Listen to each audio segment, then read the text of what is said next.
Yanga yamwekea pingamizi rais wa TFF kwa vigezo vitatu, ambapo klabu bingwa ya soka nchini Tanzania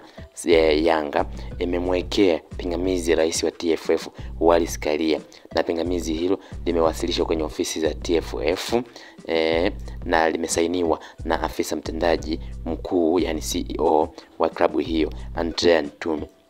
Ntine. Yanga katika pingamizi lao wanaitaka kamati ya uchaguzi chini ya mwenyekiti wao wakili Kilomoni Kibamba kumuondoa Karia katika kinyang'anyiro cha uchaguzi, wakiwa na hoja kuu tatu, ambapo katika hizo hoja kuu tatu, basi hoja ya kwanza ni hii hapa, kwamba ni matumizi mabaya ya madaraka kwa kuchukua endorsement 46 kati ya 47, yani kaiacha moja tu.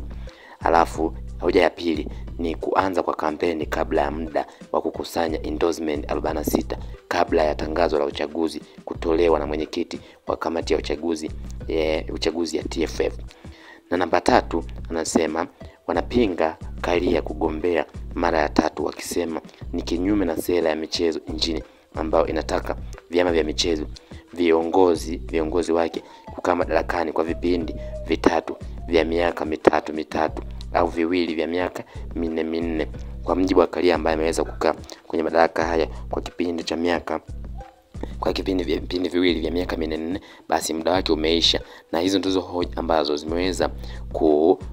kuwasilishwa na klabu ya Yanga, na kwa taarifa hizo kutoka kwenye chanzo cha uhakika ndani ya shirikisho na kamati ya uchaguzi, ndizo ambazo zinaeleza kwamba Yanga wameweza kuwasilisha hoja hizo kwa kudai kwamba Karia ameweza kukiuka mambo mengi hayo matatu, ikiwemo la kwanza kampeni mapema kabla tangazo la uchaguzi kutangazwa, lakini ikiwemo matumizi mabaya ya madaraka kwa kuchukua endorsement 46 na kuiacha moja kati ya 47, lakini ya pili ni kuweza kwenda kinyume na utaratibu kwa kuwa anagombea kipindi cha tatu, wakati kanuni zinasema kwamba kama atagombea kwa vipindi vya miaka mitatu basi atagombea kwa miula mitatu. Kama atagombea kwa miula ya miaka minne, kila muula mna miaka minne, basi ataweza kugombea kwa vipindi viwili tu. Hivyo Yanga wamewasilisha ombi hilo la kutaka aondolewe kabisa Wallace Karia kwenye kinyang'anyiro cha kugombea urais wa TFF.